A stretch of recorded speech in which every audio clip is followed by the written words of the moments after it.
Before we talk about adoption from a photo listing, I want to make a small disclaimer to listen with caution if you are yourself an adoptee or if you have maybe personal experience in this area, because nothing atrocious is going to be said. Don't worry, because I am absolutely in favor of adopting from a photo listing, but I am going to list out like pros and cons and why a child or a sibling group might be on a photo listing, and that may hurt more sensitive audiences.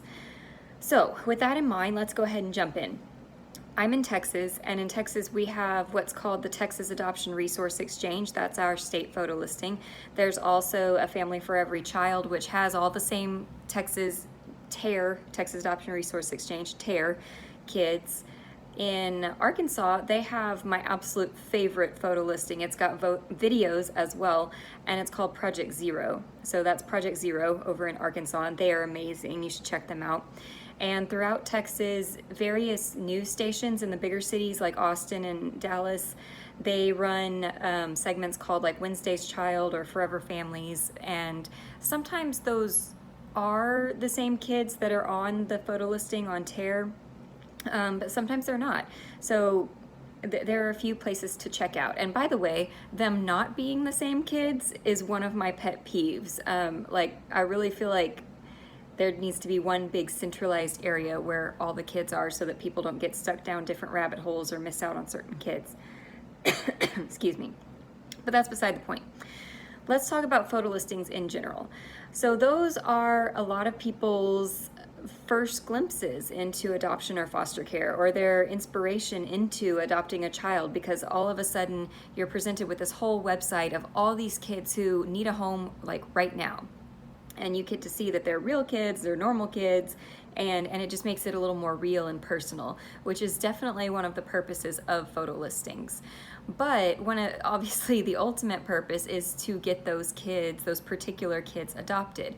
And so on photo listings, you will find kids who have been what's called broadcasted several times previously. So in Texas, we call it a broadcast. So what that is the caseworker types up like a one-page summary of the child or siblings and attaches a picture or two, and then sends that out to the central placing unit, which is all of Texas, and then they forward it to all the agencies and all the branches of the state, and then they contact their local caseworkers, who then in turn try to match with a family who is looking for a child or sibling group that matches those characteristics.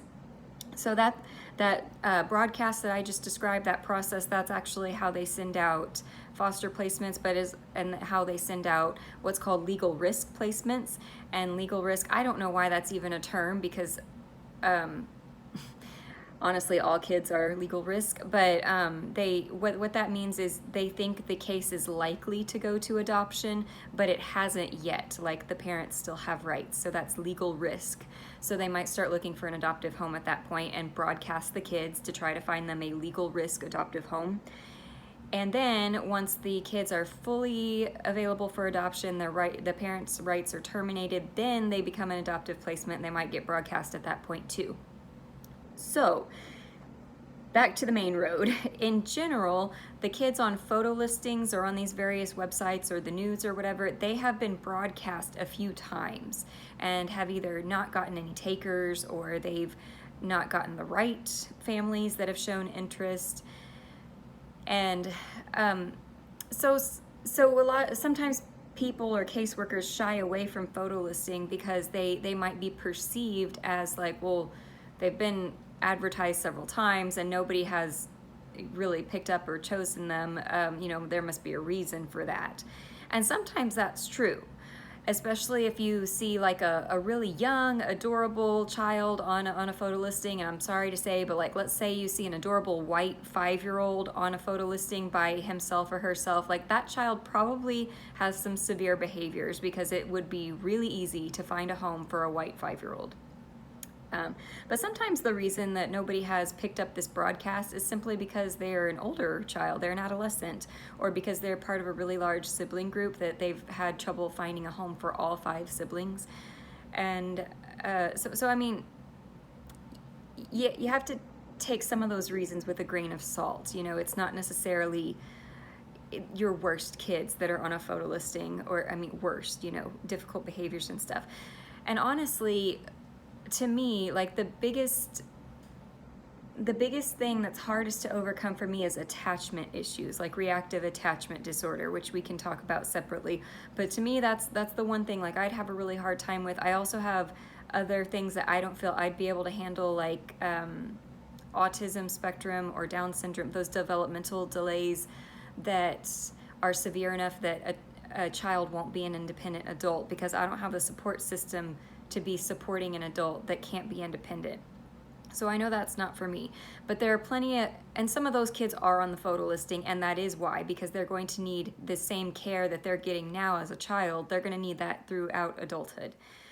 But there are plenty of mainstream kids on the photo listing. So what you got to do is read through those profiles and think of it like when you're looking at houses to move into. You know, the descriptions might say, like on a house, like needs lots of TLC, or it's a fixer-upper's dream, right? Okay, so you know that that's code for something else, right? And some of the child profiles are written the same way, like child needs lots of patience. Okay, well, what child doesn't need patience, obviously? So you know that might be something you need to ask more about. Or child needs a two-parent home with lots of structure. Okay, so that's not personal against us single moms. What that means is this child has a lot of needs, and you're going to need somebody to tag team with to make a healthy relationship between you and that child, and not just have a child that's totally overwhelming for you.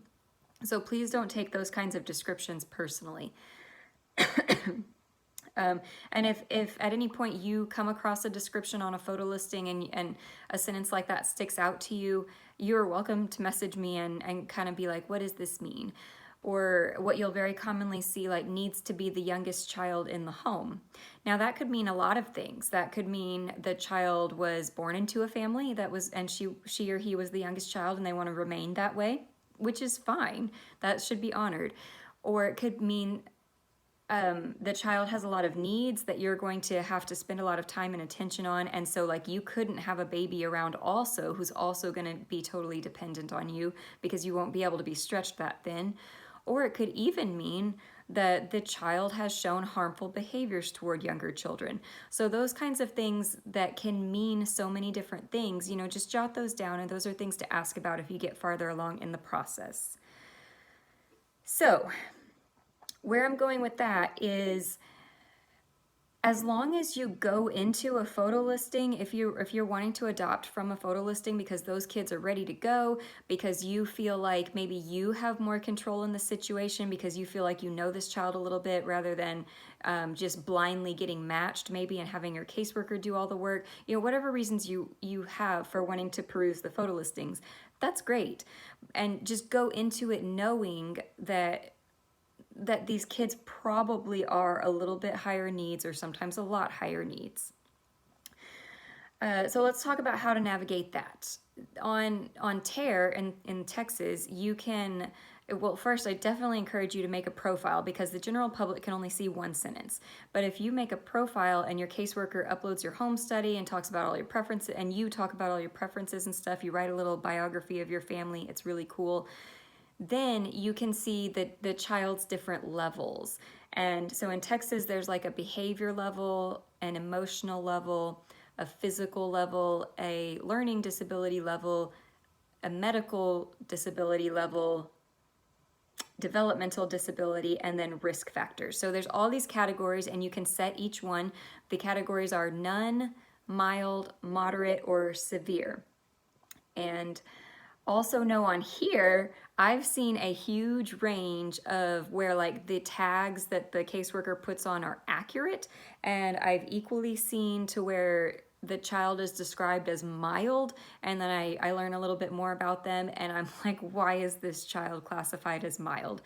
So if you learn a bit more about a few kids, and don't get scared off by if you get a couple of hefty profiles the first few times you look more into the kids on TARE. Keep after it, because I've equally found kids who are extremely mainstream. So I kind of briefed through setting your settings and stuff like that too, but the other thing you can do is search. So like for me, I have the behaviors as mild, I have the emotional as moderate because I feel like I can handle a little bit more of that. And like the learning disabilities as mild, the developmental as none, because I'm not good with developmental disabilities. And I talked about learning. Okay, in the medical, I have that as mild as well because I mean that could be anything from asthma to diabetes, which are all manageable conditions, of course. But I'm not good with what's called like the primary medical needs kids, where they might need tube feeding or wheelchair access, things like that. And then risk factors, this is not the same in every state, but in Texas, what they did is they looked at the biological family, like is there a history of schizophrenia, is there a history of substance abuse in the biological family, and they also looked at the child's level of abuse that they've experienced, and that is how the risk factors are determined. Those are like the environmental factor, no, well, some of them are the abuse is environmental, but also like the biological factors, the family history and things like that. And so what they're saying is like there's a risk of these things. It may or may not happen. Like there's a risk of schizophrenia in the family. This child may or may not develop that. So I actually have my risk factors set at severe because I figure a lot of the kids have experienced severe abuse that are on the photo listing. And you will find that on a lot of the profiles, like they'll be mild on everything and then they'll get to the risk factors and it's severe. So, I mean, that's a common experience. So now let's talk about my personal experiences with the photo listing, because actually the first child I had in my home was on the photo listing.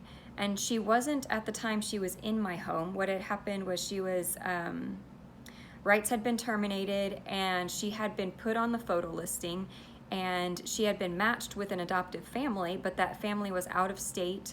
And so she was coming to live with me while they were working on the interstate paperwork, which is called ICPC. And it takes many, many months. So she needed a home while that happened. So they had taken her profile off the photo listing. And I guess what I want to say about her is, because I want to respect her confidentiality and everything, of course, so I won't get too specific, but I'm certain, I mean, I saw so much growth from when she moved in to when she moved out to her adoptive home.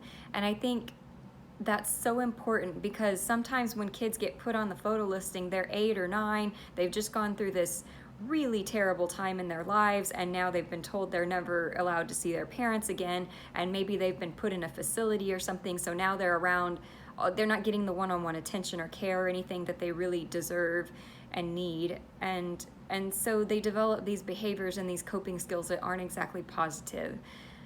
And I think that is what happened in the case with my first foster daughter, is just all this had happened to her at the same time. She hadn't had a whole lot of time to heal and to work on these things. And then she was allowed that time in my house. She lived here with just me, and it was just her. She was the only foster child at the time. And she really got to grow so much and heal so much in the 9 months that I had her. And then she went off to her adoptive family, a whole new kid. And, you know, kudos to that adoptive family for reading her profile, because I read the same stuff and not being deterred by what they saw. I mean, there were behaviors listed in her file that I never once saw in an entire 9 months, and I'm certain that she had been misdiagnosed or overdiagnosed, and there are other behaviors she didn't need anymore because she was safe now. And so keep those things in mind, that unfortunately the profiles that are on the photo listing are a snapshot of who that child was at that time. And so if your child or that child has grown 2 years, they've matured, they've done some healing, they've done some work, they might be a totally different kid, which could both, unfortunately, I mean, that could go either way, of course. So keep that in mind as well. And she was a wonderfully bonded child. Like she was so loving, and she was so willing to give love to any family that had her, and that was really nice too. So again, just watch out for those attachment issues specifically.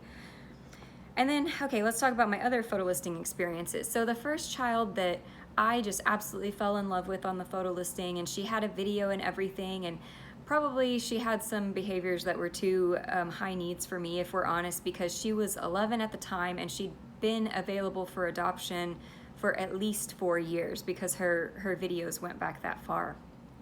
And that's a long time to wait on a photo listing, right? But I asked about her, I wanted to know more about her. I never heard back.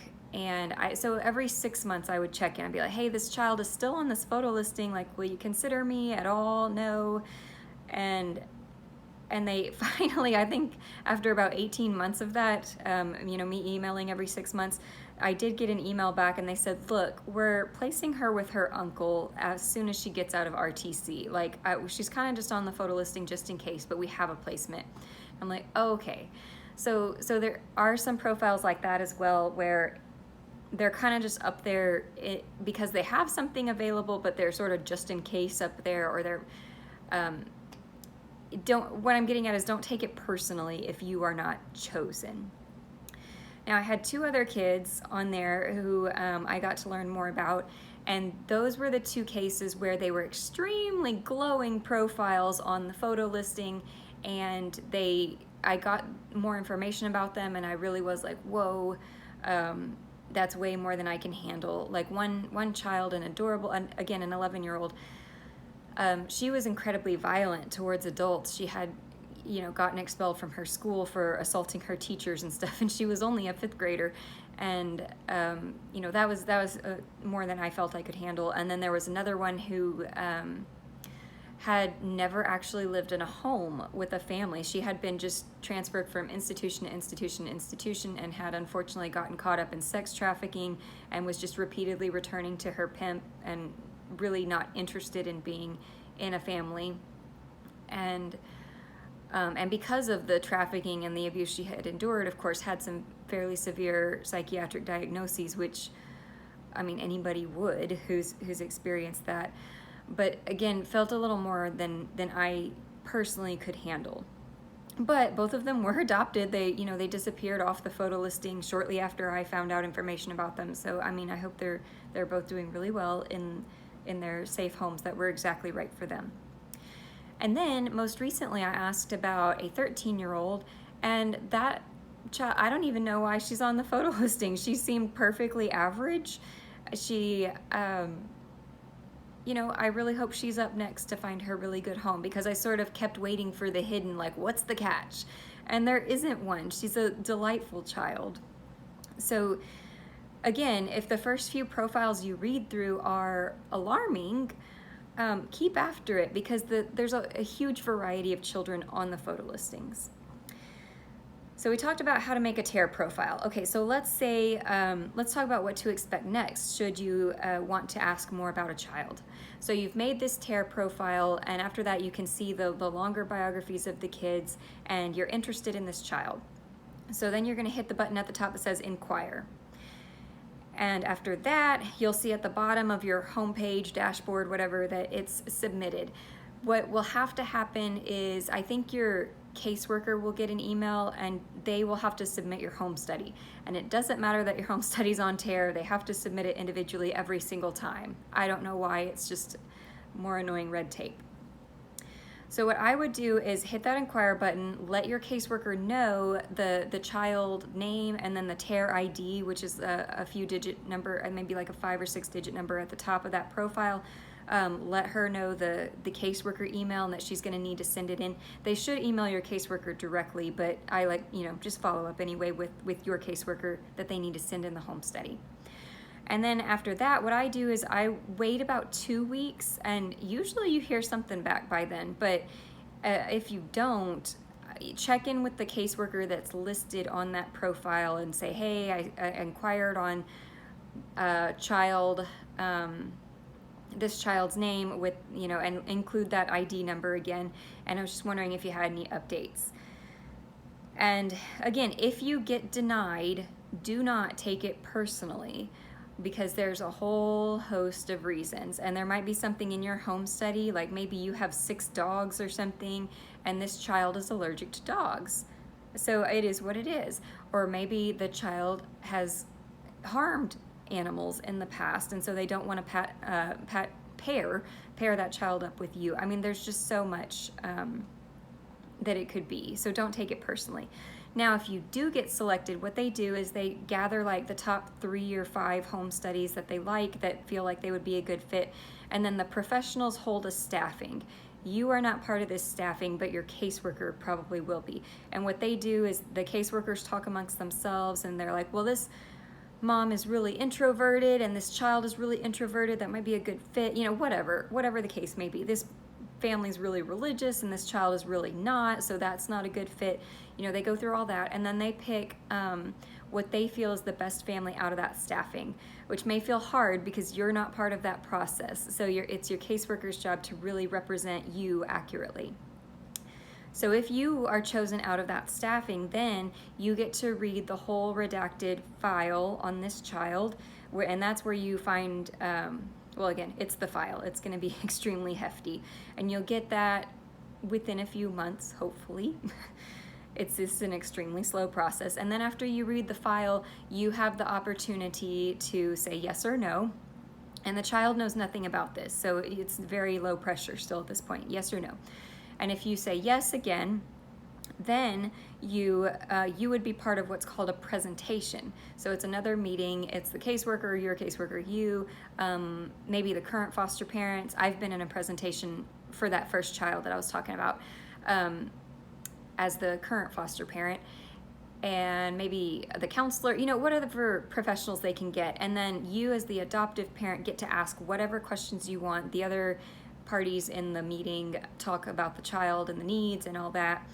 And then you get to say yes or no again. And if you say yes, that's when the visits start.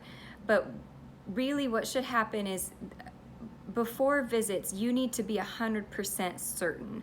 Like, you really would not want to meet a child for 2 visits and then back out. I mean, that would really crush that child.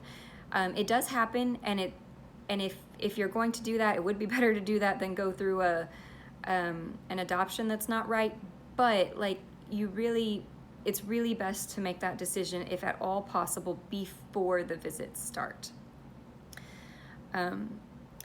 And so then visits start, you have to do multiple visits together. They start out slow, and then it's like a weekend visit. There might be, it's kind of whatever y'all, a little bit of what y'all arrange, but there are some rules on that. And then the child actually moves in with you for adoption. And so this whole process is several months. And so I don't want you to feel like that, when it moves slowly like that, it's you, that it's your caseworker, that you're somehow getting shafted. It's not that. The process is supposed to take several months. And in the same way, again, an adoption is the same level of commitment as a marriage, right? Like, you don't, it's several months of an engagement too, you know, usually, or several months that you know a person before you get married. So it's the same thing. They just want to slow everybody down, make sure everybody's really making a decision with their head and their heart, you know, and not just impulsively saying, oh, this child's picture was adorable and I want to adopt tomorrow, right? So there is a method to the madness. And all of that being said, thank you for sticking with this long video. I have glossed over some of the finer details, so please message me with any questions or anything you'd like further elaboration on, because it's already lengthy. But I know of multiple families that have had successful adoptions from a photo listing. So yes, it is absolutely a challenge. Yes, it is probably higher needs kids than you would have if you had fostered and then just adopted them if they'd happened to become available. Yes, it is older children and or larger sibling groups. All of that in mind, I know so many successful adoptions from photo listings, and please don't be deterred. You keep all that in mind, you can totally grow your family successfully this way too. So thank you for watching. See you next time.